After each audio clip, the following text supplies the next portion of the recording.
اور 17 اگست کو تک جو 3 دن کی اس کی خاموشی تھی اس پہ بھی بہت سارے سوالات اٹھتے ہیں. بہت ساری قوم کے جو ایک پڑھا لکھا باشعور طبقہ ہے وہ سوالات کرتا ہے کہ 3 دن کی کیوں خاموشی ہوئی ہے. ایف آئی آر یا قانونی کارروائی کے لیے تو یہ ہے کہ جب بھی آپ کے ساتھ کوئی وقوع سرزد ہوتا ہے جب کوئی اکرنس ہو جاتا ہے تو آپ کو تو فی الفور پولیس کے پاس کارروائی کے لیے درخواست دینی چاہیے اور پولیس کو فوراً اس پہ کارروائی کرنی چاہیے. اچھا اس میں تھوڑا سا میں یہاں پہ آپ کو انٹرپٹ کر رہا ہوں. آپ نے بڑی زبردست قانونی نکتہ بھی آپ نے اٹھایا ہے کہ فی الفور ایف آئی آر ہونی چاہیے, لیکن یہاں پہ کچھ خبریں کچھ اطلاعات ایسی بھی ہمیں نظر آئی عائشہ بیگ اکرم کی جانب سے ہی کہ جی شام 6 بجے یا 5:30 بجے کا یہ واقعہ تھا, اس کے بعد رات 9 بجے تک ان کے ساتھ گریٹر پارک لاہور میں یہ ہوتا رہا.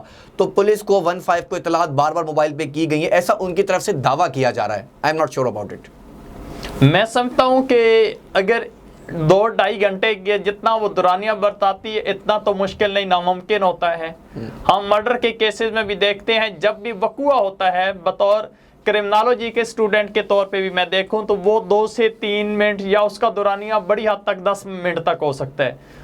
ہمیشہ جب بھی جرم ہوتا ہے جرم کا اتنا دورانیہ نہیں ہو سکتا. کوئی اتنی سول وار پاکستان انڈیا کی کوئی جنگ نہیں ہو رہی تھی کہ 2.5 گھنٹے آپس میں یہ اتنا وہ گتھم گتھا ہوتا رہا.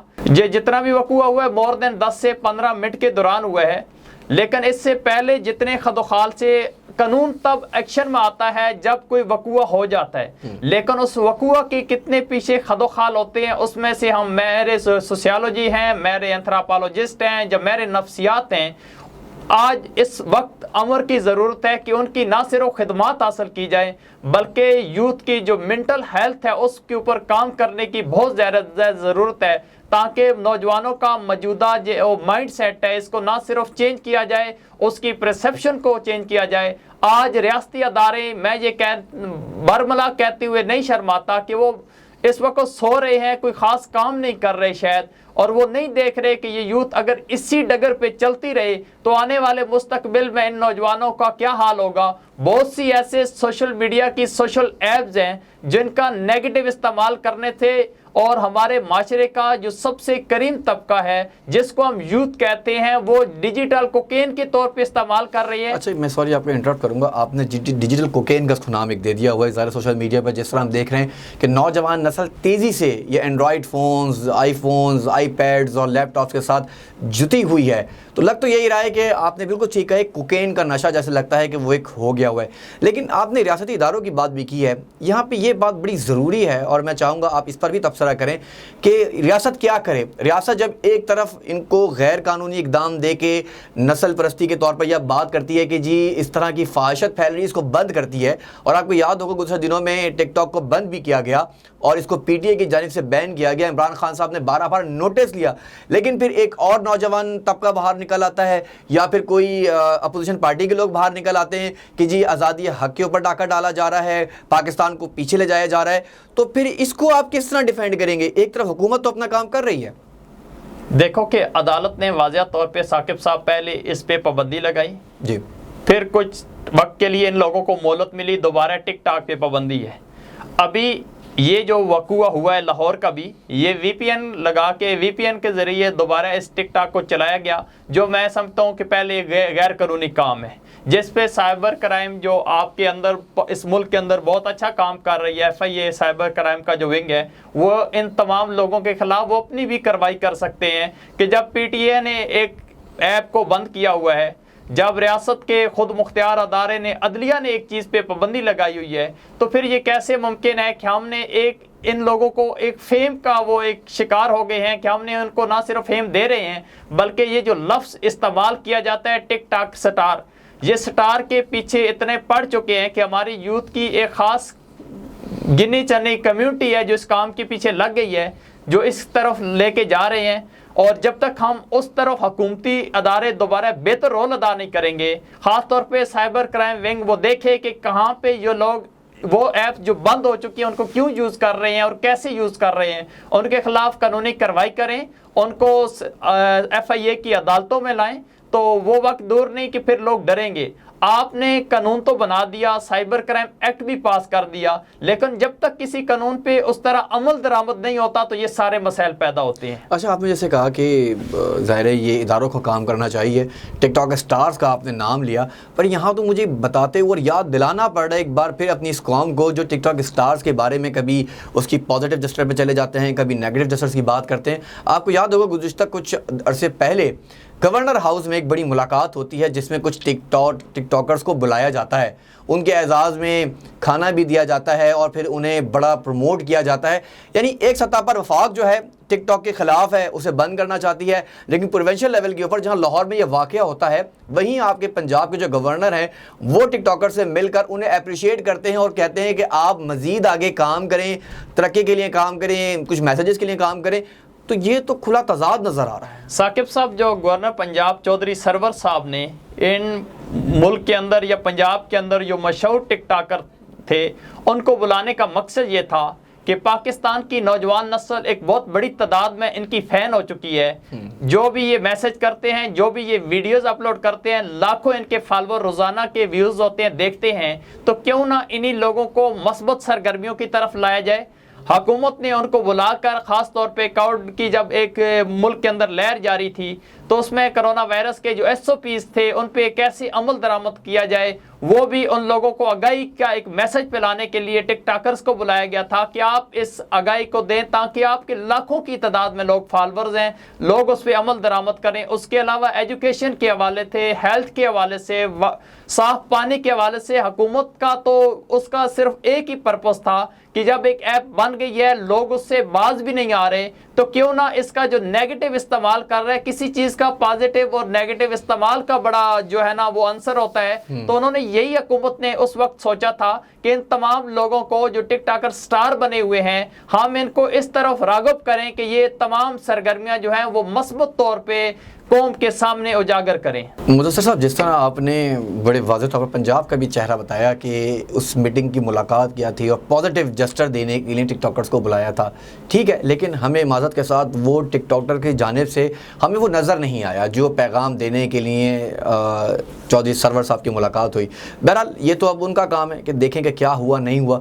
یہاں بڑے امپورٹنٹ سوال میں آپ سے کرنے لگا ہوں اور میں چاہوں گا کہ آپ ذرا قوم کو بھی اور حکومت کو بھی اس بارے میں بتائیں کہ یہ ہوا کیا, کیونکہ جب 14 اگست کے دن یہ ویڈیو وائرل ہوتی ہے یا یہ معاملہ بنتا ہے یا یہ فوٹیجز بنتی ہیں, اس کے بعد اس ثانیے کو 17 اگست کو وائرل کیا جاتا ہے, تو ریاستی اداروں کی جب بات کرتے ہیں, جب میں اسٹیٹ کی بات کرتا ہوں تو یہ ذمہ داری لاحق ہوتی ہے PTA کی کہ وہ ان تمام چیزوں کو چیک کرے. کیا وجہ ہو سکتی ہے؟ کیا آپ کو لگتا ہے کہ PTA ذمہ دار ہے؟ اگر اس طرح کی فوٹیج کوئی وائرل ہو رہی تھی جس کا فائدہ دشمن اٹھا سکتا تھا تو پھر سگنلز ڈراپ آؤٹ کر کے اس طرح کی فوٹیجز کو بلاک کیوں نہیں کیا گیا, یا جو VPN کے ذریعے بھی یوز کر رہے ہیں یا فیس بک, سوشل میڈیا, جو کچھ بھی یوز کر رہے ہیں, اسے بلاک کر کے اس کو روکا جا سکتا تھا؟ سب سے پہلی میں سمجھتا ہوں جو ذمہ داری ہے وہ گریٹر پارک کی انتظامیہ کی ہے, جن کی غفلت اور لاپرواہی کی وجہ سے یہ وقوع ہوا ہے.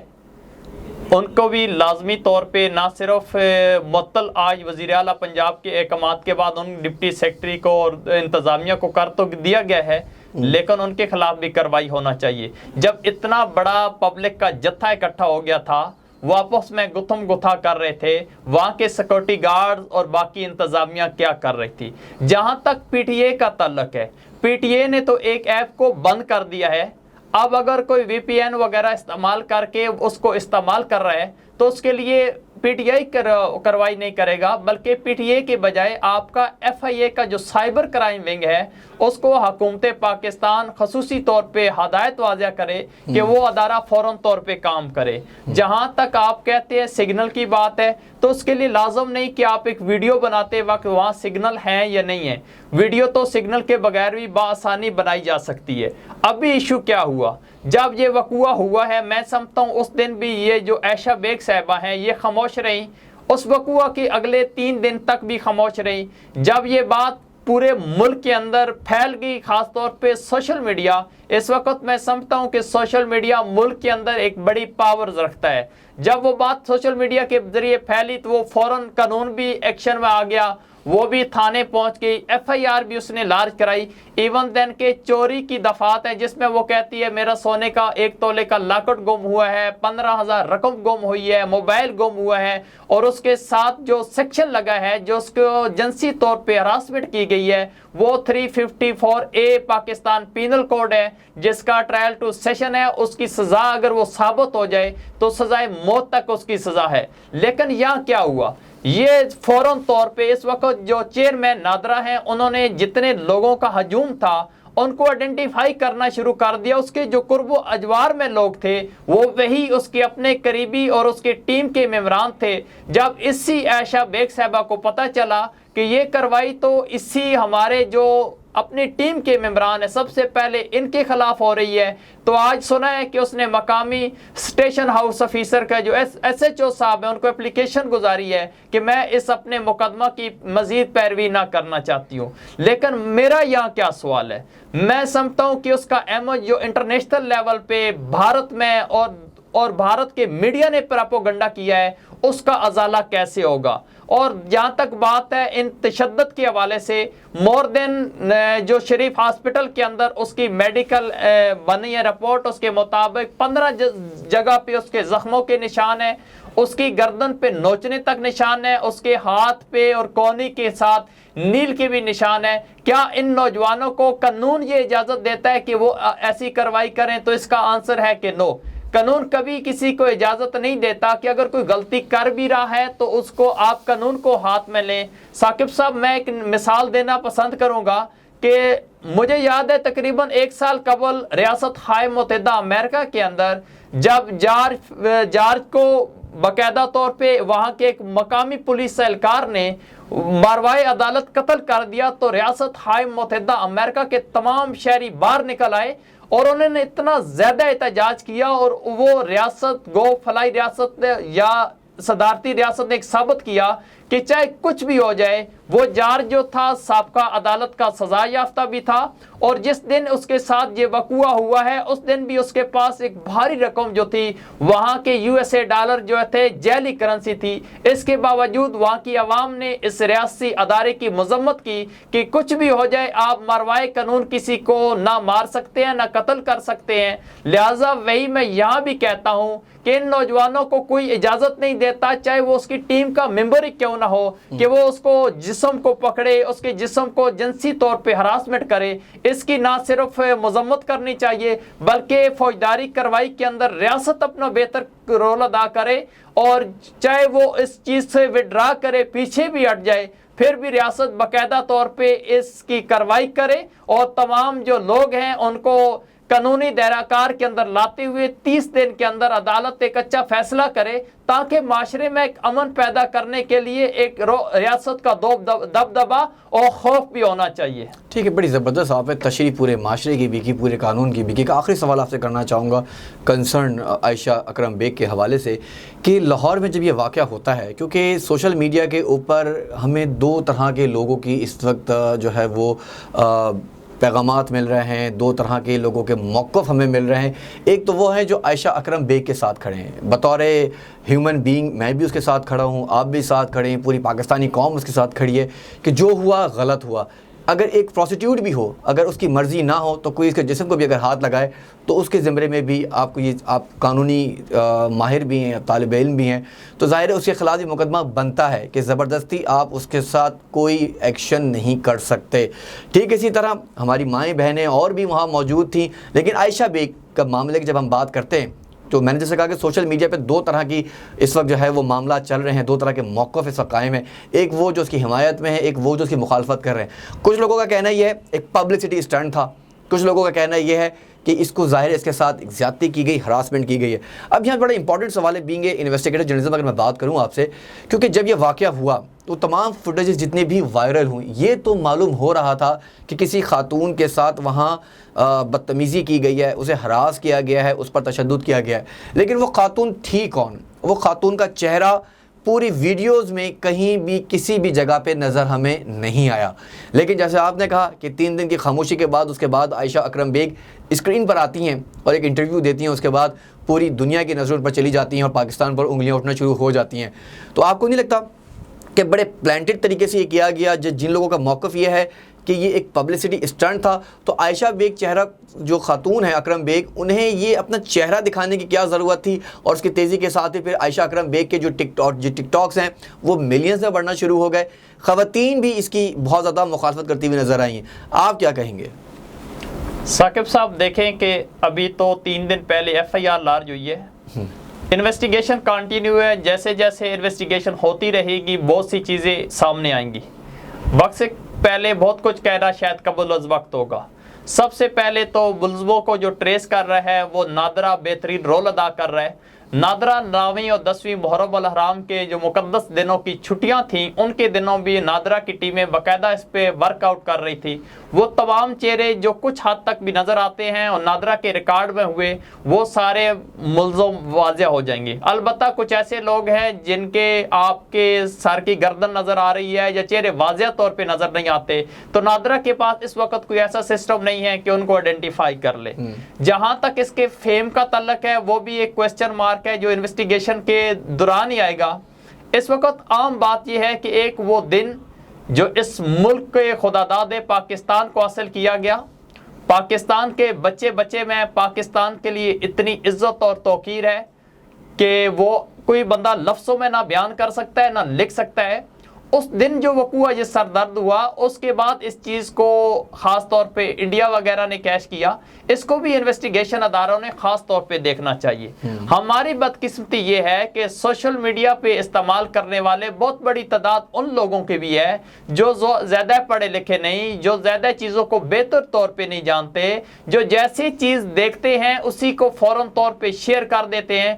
ہمیں یہاں پہ ایک اپنی ذات کے اندر پی لگانی ہوگی. ہمیں سوچنا ہوگا کہ جو انفارمیشن ہمیں مجھ تک ملی ہے میں اس کی بہتر تحقیق کر لوں. جب ہم بغیر تحقیق کے چیزیں واٹس ایپ پہ اور فیس بک پہ ہر چیز پہ جلدی پھیلاتے ہیں وہ وائرل ہو جاتی ہے. جہاں پہ اصل ورق ہوتا ہے کسی بھی وقوعے کا, اس کی کون سی وجوہات تھی وہ سامنے نہیں آتی. موجودہ اس کا سٹیٹس یہ ہے کہ چاہے اس کو فیم حاصل کر رہی تھی یا کچھ بھی ہو رہا تھا, ایسا جو مناسب غیر مناسب الفاظ ہے میں نہیں کہنا چاہتا, لیکن اگر کسی نے آپ کو اپرچونٹی دے دی, کسی کے لباس بہتر نہیں بھی تھا, تو اس میں بھی پاکستان کے کسی شہری کو یہ حق نہیں پہنچتا کہ اس پہ جا کے ٹوٹ پڑیں, نوچنا شروع کر دیں اور اس کو گتھم گتھا کریں.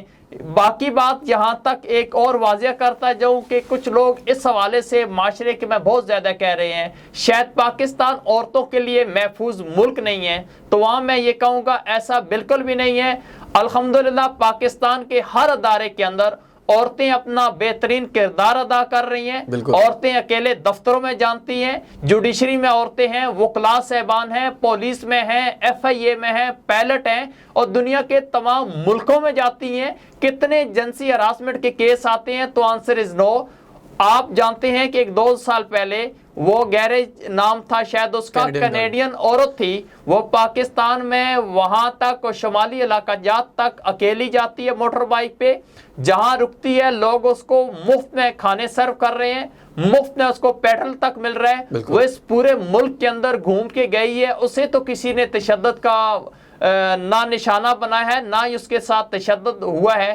وجہ یہ ہوتی ہے کہ جب والدین کی طرف سے بھی بچوں کی بہتر تربیت نہیں ہوتی, ریاستی ادارے بھی بہتر کردار ادا نہ کریں, اور اساتذہ کرام بھی یونیورسٹیز کے اندر صرف پڑھا رہے ہیں کہ طلباء پیپر کی ایک ڈگری حاصل کر رہے ہیں, جو تربیت کا فقدان آ رہا ہے, جو موٹیویشنل لیول پہ ان کی منٹل گروتھ نہیں ہو رہی, منٹل ہیلتھ پہ جب تک یوتھ کا کام نہیں ہوگا تو وہ ہر وہ کام کریں گے جس میں وہ سمجھیں گے کہ ہمیں فیم مل رہا ہے.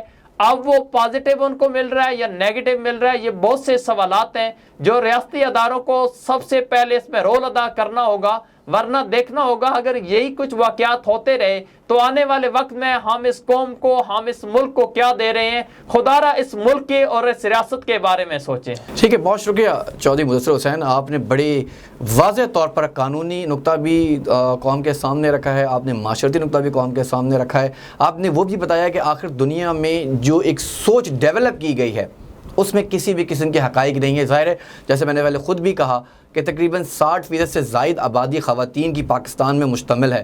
ایسے میں ہماری مائیں بہنیں بیٹیاں روز گھروں سے باہر نکلتی ہیں. جیسا آپ نے کہا واضح طور پر کہ کتنے جنسی زیادتی کے واقعات جو ہیں وہ رجسٹرڈ ہوتے ہیں, تو جواب ہے نہیں, کیونکہ کچھ لوگ جو اس طرح کا پروپیگنڈا کر رہے ہیں اس سے کہیں زیادہ واقعات انڈیا میں روزانہ کی بنیاد پر ہوتے ہیں.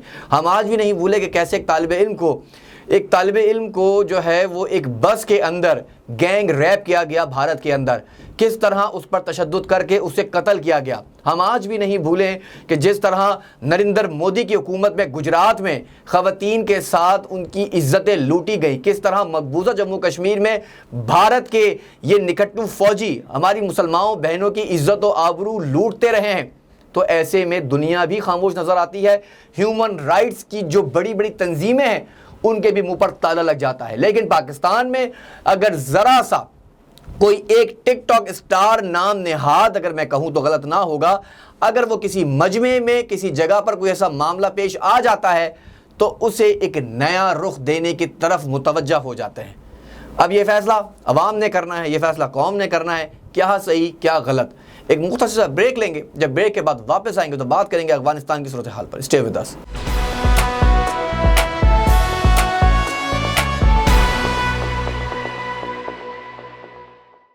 Welcome back. اور بریک سے پہلے ہم نے بات کی تھی عائشہ اکرم بیگ کے حوالے سے, ٹک ٹاکر اسٹار لاہور میں جس کے ساتھ ایک واقعہ ایک حادثہ ہوا. اس حادثے میں پوری دنیا نے فائدہ اٹھایا, جس کی بنیادی وجہ ہمارے اپنے ہی لوگ ہیں جنہوں نے سوشل میڈیا کے اوپر ایک نیگیٹو کیمپین کی. بہرحال پروگرام کے اس حصے میں ہم بات کریں گے افغانستان کے حوالے سے. افغانستان جسے طالبان اب فتح کر چکے ہیں, ایک افغانستان کی جعلی حکومت سے, جو حکومت تھی امریکنز کی, بھارت کی, جہاں سے وہ پاکستان پر دہشت گردیاں کرتے تھے, جہاں سے وہ مسلسل پاکستان کو نقصانات پہنچا رہے تھے.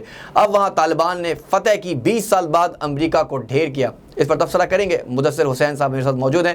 مدثر صاحب, آپ یہ بتائیے گا کہ افغانستان کی صورتحال آپ کے سامنے ہے اور 20 سال بعد امریکہ کو وہاں سے بھاگنا پڑا, طالبان نے فتح کی, کابل میں اب ان کی حکومت بننا شروع ہو گئی ہے اور وہ اپنے حساب سے کام کرنا شروع ہو گئے. بڑی نوجوان نسل وہاں پہ اس وقت موجود ہے اور آپ نے دنیا کے دورے آپ کرتے رہتے ہیں اور آپ کی ملاقاتیں بہت سے لوگوں سے ہوتی ہے. ظاہر ہے آپ ایک یوتھ کو بھی ریپرزینٹ کر رہے ہیں, ایسوسیشن کو, وہاں آپ کے کچھ دوست بھی ہیں, افغانیوں سے بھی آپ کی ملاقات ہوتی ہے, کچھ اور لوگوں سے بھی ہوتی ہے, پاکستانیوں سے, ملیشین سے, اور اب تو آپ ٹرکی بھی جا رہے ہیں اگلے ماہ نومبر کے تقریباً اس میں, کہ جہاں آپ کو کچھ ایوارڈز کے لیے بھی جانا پڑ رہا ہے. تو یہ معاملہ کس طرح آپ دیکھ رہے ہیں کہ افغانستان اب نئی نسل کے ہاتھوں میں جانے لگا ہے؟ ثاقب صاحب دیکھیں کہ جو لفظ طالبان ہے وہ بڑا پہلے ماضی میں لوگوں کے لیے ایک منفی لفظ, اور طالبان نام لینے سے تشدد, ہٹ درمی, سختی, اور یہ سمجھا جاتا تھا کہ کوئی ایسا جتھا یا گروہ ہے جس کا کام ہے جو انسانیت کا دشمن ہے, جو فلاح و بہبود کا دشمن ہے, جو جمہوریت کا دشمن ہے, جو عورتوں کا دشمن ہے, جو ریاستی اداروں کا دشمن ہے, جو ریاست کے ہر اس فعل کا دشمن ہے. شاید ایک ایسے لوگ ہیں طالبان جن کا کام ہے دنیا کے اندر انتشار اور دہشت گردی کو پروان چڑھانا. لیکن ابھی جو 15 اگست, مجھے خوشی اس بات کی ہے کہ اسی دن نریندر مودی صاحب ابھی اپنی خوشیاں وہ منانے کے طرف آ ہی رہے تھے کہ یکدم دنیا میں ایک انقلاب برپا ہوا اور یہ جو نام نہاد ایک جتھا رہ گیا تھا افغانستان کے اندر, وہ جو ڈرپوک لوگ ہیں وہ بھاگنے کو تیار ہوئے اور طالبان کا نیا سیٹ اپ آ گیا. اب فیوچر میں کیا ہوگا وہ آنے والا وقت ہی بہتر تعین کرے گا. لیکن ابھی تک جو طالبان کی پریس کانفرنس بھی ہوئی ہے اس میں طالبان نے ابھی تک تقریباً 5 دن ہو چکے ہیں طالبان کی حکومت کو, کوئی انہوں نے ایسا ایکٹ نہیں کیا, کوئی ایسا کام نہیں کیا جو تشدد پہ مبنی ہو. وہ تمام ادارے اسی طرح چلنا شروع ہو گئے ہیں, سکول چل رہے ہیں, یونیورسٹیز چل رہے ہیں, ریاستی ادارے چل رہے ہیں, اور طالبان نے اس وقت ایک جمہوریت کا اور فلاح کا پیغام دیا ہے. سابقہ ماضی میں دیکھا جائے یا 20 سال پہلے دیکھا جائے تو وہاں مذہبی طور پہ بھی بہت افراتفری اور منافرت تھی. 9ویں اور 10ویں محرم عاشورہ کے دن جتنی بھی وہاں پہ پروگرام تھے، کانفرنسیں تھی، جب مذہبی طور پہ لوگوں نے اپنے عقیدت کے جتنے بھی پروگرام کیے تو وہاں پہ کوئی ایسا وقوع نہیں ہوا جس پہ دنیا ایک نیگیٹو امیج طالبان کا سامنے رکھتی. اس موجودہ جو سیٹ اپ آیا ہے اس میں سب سے زیادہ جو میں سمجھتا ہوں وہ نقصان جو ہے وہ انڈیا کا ہے. انڈیا اس وقت طالبان میں اور افغانستان میں بہت اپنی طرف سے انویسٹمنٹ کر چکی تھی. انڈیا نے ہماری مشکری سرحدوں پر بغلہار ڈیم بنا کر ہمارا پانی بند کیا، اور انڈیا نے افغانستان میں بہت بڑی انویسٹمنٹ کر کے دریائے کابل پہ ڈیم بنا کر ہمارا جو KPK کی طرف مغرب کی جانب پانی تھا وہ بند کرنا چاہ رہا تھا. انڈیا یہی چاہتا تھا کہ پاکستان کا پانی بند کر کے پاکستان کے تمام دریا خشک ہو جائیں اور پاکستان خشک سالی کا شکار ہو جائے. شاید انڈیا کے جتنے پروگرام تھے وہ سارے انڈیا کو بہت زیادہ مایوسی ملے گی. ٹھیک ہے، جیسے آپ نے پوری صورتحال افغانستان کی بھی بتائی، بڑی بہتر طریقے سے بتائی ہے. اب یہاں ایک سوال یہ بھی، کیونکہ ظاہر سی بات ہے حکومت طالبان کی وہاں بننا شروع ہو گئی ہے، فنڈنگ کی انہیں ضرورت ہے، ان کے خزانے ویسے ہی منجمد کر دیے گئے ہیں. اس وقت چین اور روس ان کے ساتھ کھڑا ہو گیا، جسے سلامتی کونسل نے باقاعدہ طور پر اعلان کر دیا ہے. پاکستان کی جانب سے پازیٹیو وائز جا رہی ہیں، کیونکہ پاکستان نے پہلے بھی طالبان کے ساتھ بڑا اہم کردار ادا کیا طالبان اور امریکہ کے درمیان مذاکرات میں. گویا کہ انہیں اب بہت تیزی سے بھاگنا پڑا، لیکن اب وہاں پہ فائنینشیل ایشوز آنا شروع ہو گئے ہوئے ہیں. ان کے پاس پیسے اس طرح نہیں ہیں، لیکن جس طرح ان کے پاس تجارت چلتی تھی اور تقریباً 1 ارب روپے کی ایک ٹریلین کی جو ہے وہ ان کے پاس منشیات کا کاروبار سالانہ وہاں پہ رہا ہے، تجارت وہاں پہ مرکوز ہونی ہے اور معاملات ہونے، تو ان سب کے لیے ٹائم لگے گا. آپ کیسے دیکھ رہے ہیں عالمی سطح پر افغانستان کا بنتا ہوا اسٹرکچر؟ کیا افغانستان آپ کو لگتا ہے کہ جو طالبان ہیں وہ حکومت میں وہ وجود بنا سکیں گے جو ہونا چاہیے؟ ثاقب صاحب، میں سمجھتا ہوں کہ ریاستیں کبھی معیشت سے یا صرف دولت سے نہیں چلتی. ریاستوں کو چلانے کے لیے بہت سے معاملات، آئین و قانون اور بہت سی چیزیں ہوتی ہیں. طالبان کا میں وہی کہوں گا کہ سابقہ جو امیج تھا لوگوں کا اور پوری دنیا میں وہ بہت بڑا نیگیٹو تھا. موجودہ جو طالبان اس وقت آئے ہیں وہ اپنی طرف سے کوئی ایسا میسج نہیں دے رہے. انہوں نے تو یہاں تک کہہ دیا ہے کہ ہمارا جتنے لوگوں کے ساتھ کنفلکٹ تھا، ہمارا جو نظریاتی اختلافات تھے، مذہبی طور پہ اختلافات سے، طالبان نے ساری چیزوں کو ریفیوز کر دیا اور کہا کہ ہم ساری چیزوں کا نہ صرف ریفیوز کیا بلکہ وہ بدلہ بھی نہیں لے رہے. آپ نے دیکھا ہے کہ جب ماضی میں طالبان کی بات کرتے تھے تو وہ پہلے بندوق استعمال کرتے تھے، بعد میں بات کرتے تھے. ابھی وہ شاید اس طرف نہیں آ رہے. ابھی طالبان بھی سمجھ چکے ہیں کہ اگر وہ اسی روایات کے اوپر دوبارہ چلنے کی کوشش کریں گے تو شاید ان کے لیے بہت سی مشکلات کا سامنا کرنا پڑے. جہاں تک عوامی جمہوریہ چین اور روس کا تعلق ہے، وہاں کے سفارت خانے بھی باقاعدہ طور پہ ان 5 دنوں کے اندر بھی کام وہاں پہ کر رہے ہیں. وہاں کے جتنا ویزا کا اور باقی جتنا پروسیس ہے وہ تمام فلفلمنٹ وہاں پہ پوری ہو رہی ہیں. تو ان 2 ممالک کو تو مایوسی نہیں مل رہی. جہاں پہ پاکستان، ایران اور باقی ہمسایہ ممالک ہیں وہاں پہ بھی پازیٹیو ویوز جا رہے ہیں. قطر میں تو پہلے ہی افغانستان کے بہتر تعلقات ہیں، اور میں سمجھتا ہوں کہ قطر کے اندر تو افغانستان کا ایک سیکنڈ ہیڈ کوارٹر بھی اپنا موجود ہے، جہاں پہ وہ دنیا سے نہ صرف انٹرنیشنل لیول پہ ریلیشن رکھتے ہیں بلکہ وہاں پہ بہت سی ان کی عام ملاقاتیں بھی ہوتی ہیں. تو ابھی تو یہی یقین ہے کہ افغانستان کے حالات بہتر ہوں گے. افغانستان سے جو مایوسی ملی ہے وہ صرف ریاست ہائے متحدہ امریکہ کو، اسرائیل کو اور بھارت کو مل رہی ہے.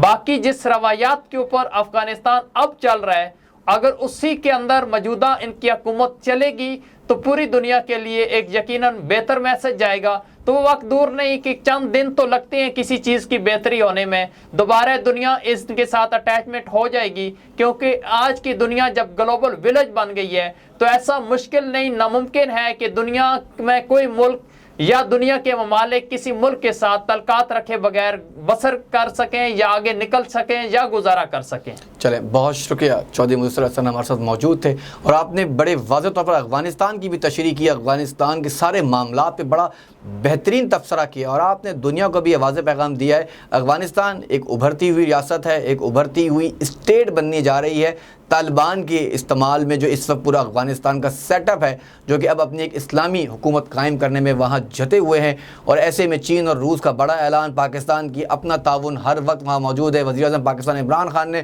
واضح طور پر طالبان کے ساتھ آگے چلنے کا اعلان کر دیا ہے، ان کی معاونت کا اعلان کیا ہے۔ چین اور روس جو ہے وہ پہلے ہی اس کی معاونت کا اعلان کر چکے ہیں۔ قطر میں بہترین تعلقات، جیسے مدثر صاحب نے خود کہا کہ بڑے بہترین تعلقات، ان کا ہیڈ کوارٹر وہاں موجود ہے۔ اب جو تکلیف ہیں وہ ظاہر ہے بھارت پہ زیادہ ہو رہی ہے، امریکہ کو زیادہ ہو رہی ہے، ان کے درمیان پریشانیاں بڑھتی جا رہی ہیں۔ جیسے مدثر صاحب نے کہا اور بڑا اچھا جملہ استعمال کیا کہ حکومتیں یا ریاستیں یا ادارے جو ہیں وہ فائنینشلی کنڈیشنز پر اتنے نہیں چلا کرتے جس کے لیے جذبہ اور جنون چاہیے ہوتا ہے۔ یہ طالبان میں ہمیں نظر آ رہا ہے کہ 20 سال کی جنگ جس طرح انہوں نے جیتی ہے اور جیسے امریکہ کو بھگایا ہے، نیٹو کو بھگایا ہے، اور ٹھیک اسی طرح افغانی صدر اشرف غنی کو وہاں سے فرار کیا ہے، تو یقینی طور پر یہ ان کی جیت ہے۔ دنیا بدلتی جا رہی ہے، گلوبل ولیج ہے، اب چیزیں آپ کے سامنے ہیں، سوشل میڈیا کے اوپر کچھ بھی ہو فوراً وائرل ہوتا ہے، اور طالبان کا یہی پازیٹیو امیج اب دنیا میں جا رہا ہے۔ پروگرام کا وقت یہاں ختم ہو جاتا ہے، مجھے دیجیے اجازت، اللہ نگہبان۔